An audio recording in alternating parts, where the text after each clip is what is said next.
The Ahmadiyya Muslim Jamaat is a dynamic, fast-growing international revival movement within Islam. Founded 132 years ago in 1889, it spans over 200 countries with membership exceeding tens of millions. It is the only Islamic organization to believe that the long-awaited Messiah has come in the person of Mirza Ghulam Ahmad, peace be upon him, was born in 1835 and he passed away in 1908. And it was in Qadian, in Punjab, India. Ahmadiyya Muslim Jamaat is the leading Islamic organization to categorically reject terrorism in any form. Part of its effort to revive Islam, the community continues to spread Islam's teachings of moderation and restraint in the face of bitter opposition from the Muslim world. Under the leadership of its spiritual successors, the community has built over 15,000 mosques, over 500 schools, and over 30 hospitals. It has translated the Holy Quran into more than 60 languages.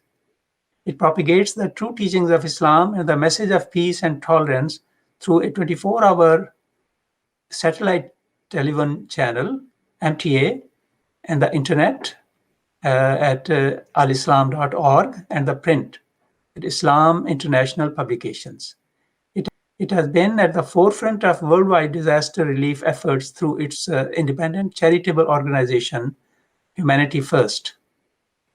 At the end, I hope and pray that the Minaret Muslim Film Festival will build bridges between communities and promote peace, allowing the Ahmadiyya Muslim community another avenue to share their stories and to foster creativity, inclusivity, and diversity in the film and industry. Thank you.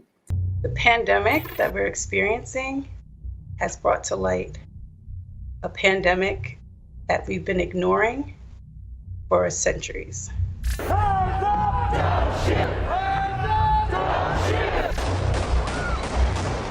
Billions of people are forced to stay in their homes, forced to watch what's happening on their social media feeds, forced to slow down. It was in this moment that the entire world got to see what's been going on and what's been ignored, overlooked, hidden, minimized, diminished in my country for centuries.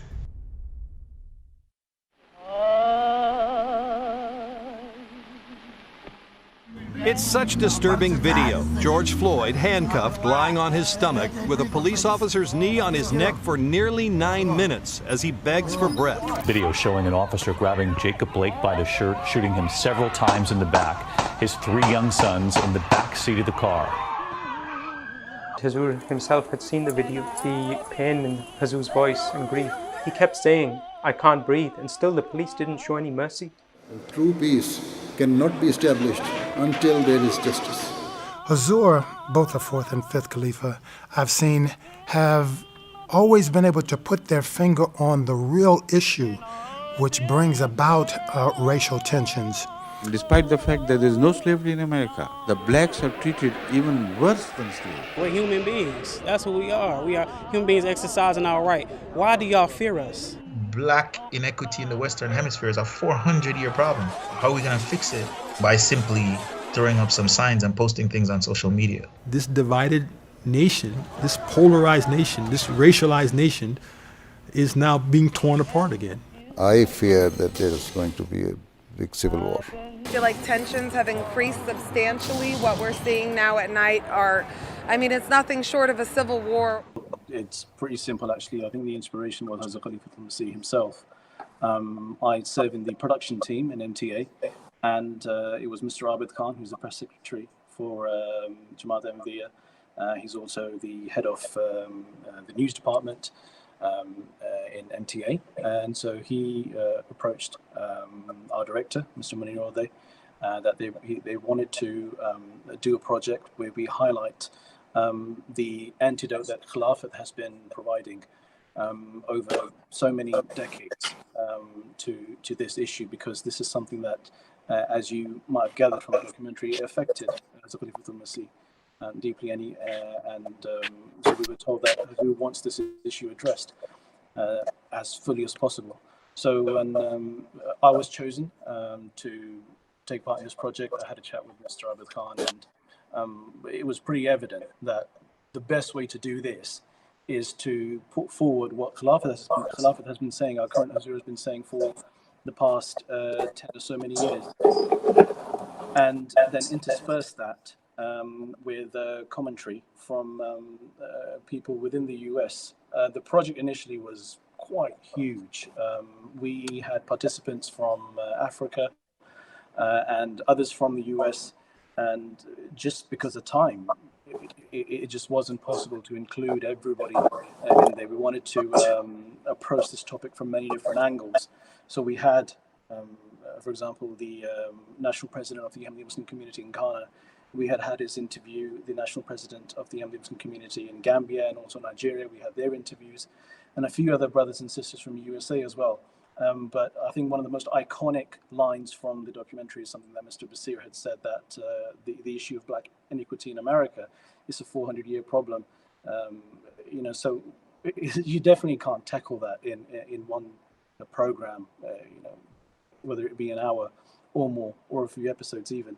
So the best thing was that we thought we unearth all the sayings of the Khulafa from previous years, because that is our guiding light, and they're only reiterating what the Holy Quran and what the Holy Prophet has taught us. And I think one thing that emerges from that is it might not be, like Mr. Abid Khan in the program had said, the most attractive message, but it has been the consistent message, and that was echoed by our African American brothers and sisters who took part in the program in the USA. And the other thing that we wanted was that initially, like I said, it was gonna have a more global approach to it. Like we wanted some input from African countries as well, but then because it was such in those, and it still is, such a USA being the highlight of the issue, we said, right, let's just make everything US related. So even the poems and some of the singing, it's from African American brothers and sisters, and all the attendees, other than obviously Mr. Abid Khan himself, are from the US. So whether we achieved our objective or not, just the viewers would let us know. For me, it felt very cathartic and important to respond in a timely way to what was occurring. And I struggled in spaces outside of Jamaat to even have those conversations, especially being sometimes the only Black person in the space or in the room. If I'm going into a school, that may be all teachers who are of another culture and background.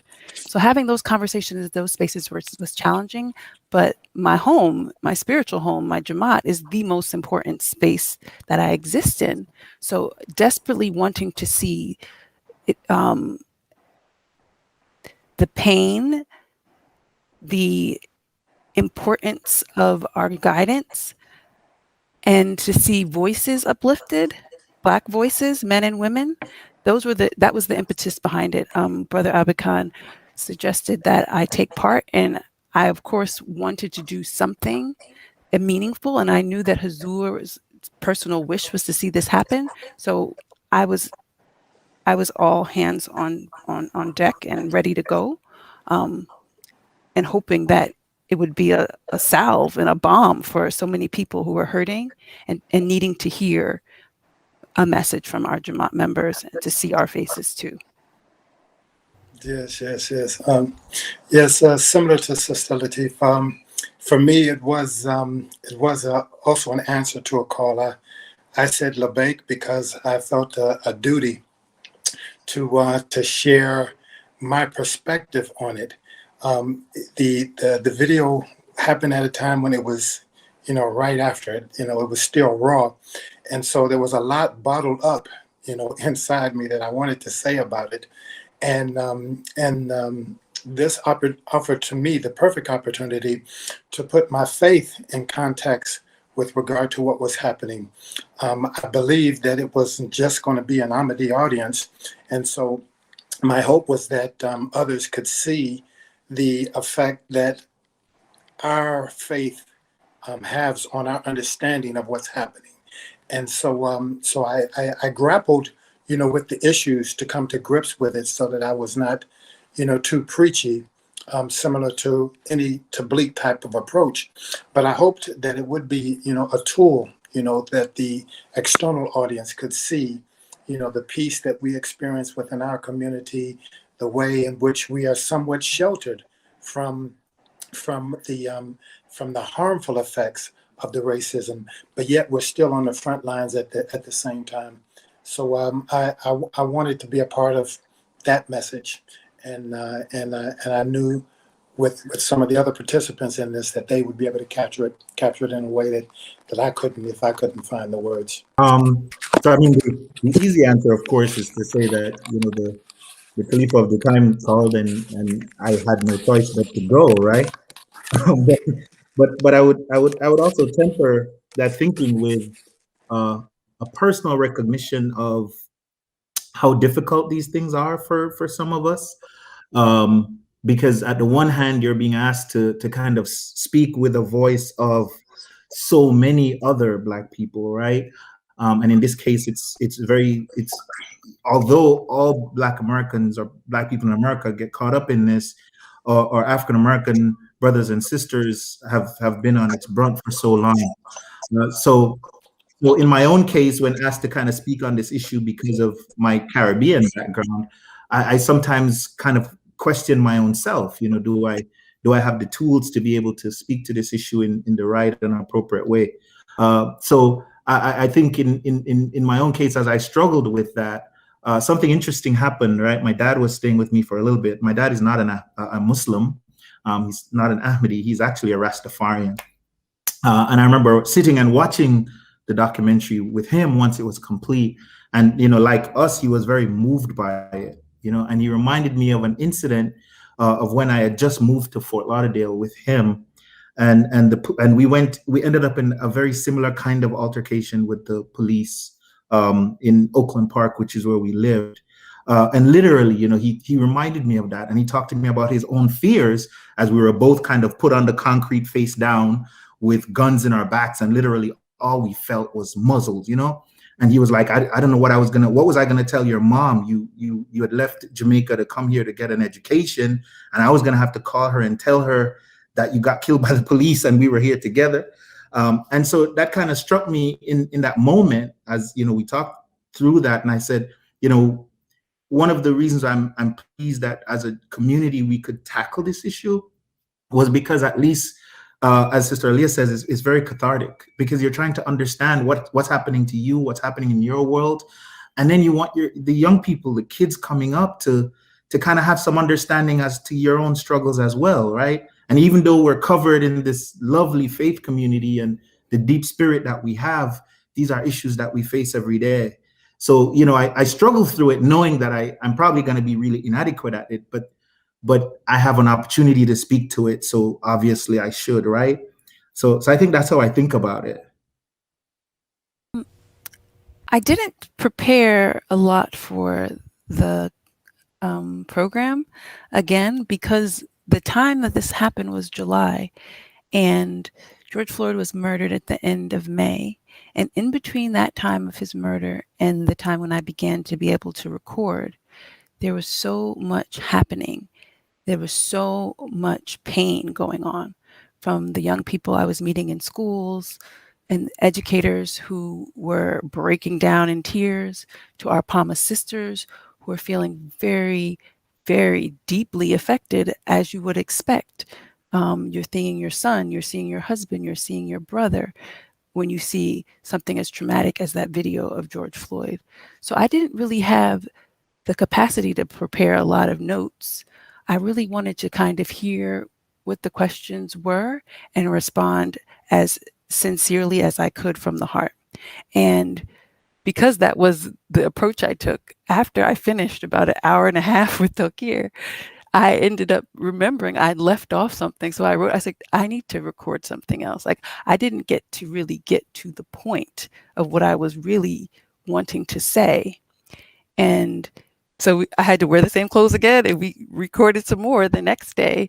And what I wanted to say, and I was struggling to get across in the first day, was the idea of we shouldn't need a press release or a statement or anything external to tell us to care about this situation. We should never be so far removed from a human life to think that anybody wouldn't be anything but traumatized. We should have in our hearts, our Islam has brought us to a point where our compassion is so strong, we should know what to say and what to do immediately. We shouldn't have to wait for permission to care about each other. And, you know, when working with teachers and training with teachers, and, you know, one of the white teachers who I work with, who's very active in Black Lives Matter and, you know, wonderful history teacher. And he said very honestly, you know, I hate myself sometimes. I hate myself. And I said, I know you do, because you're associating yourself with the cop. You should be associating yourself with George Floyd. You've managed to separate your humanity in this situation so much that you've associated with a skin color, and you don't see that soul right there. We all were under that knee right there. All of humanity was killed right there. And you've allowed yourself to be separated so much that you hate yourself because you think you're the cop, when really you're George Floyd and you don't even know it. And that's what I want everyone who watches that film to think. See yourself under that knee. See your child. See your mother. Because right now in the United States, there's 65,000 missing Black girls. They don't get the hashtags that Black men get. 65,000. They don't get missing posters.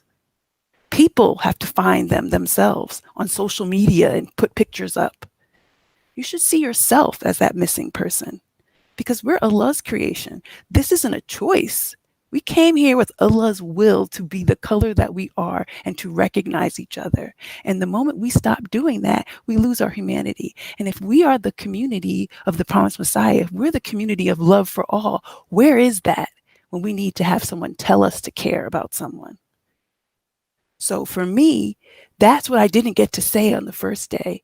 And I had to call Tokir back and to ask him, like, let's talk some more, because I need to talk about what's really bothering me. And that for me was really bothering me, because here we are, you know, our Jamaat, our beautiful Jamaat on this ark. Yet we don't know how to care for each other. We don't know how to love each other enough to know right away how we feel and what we think. That was my child under that police officer's knee. How dare them? That was me. That was you.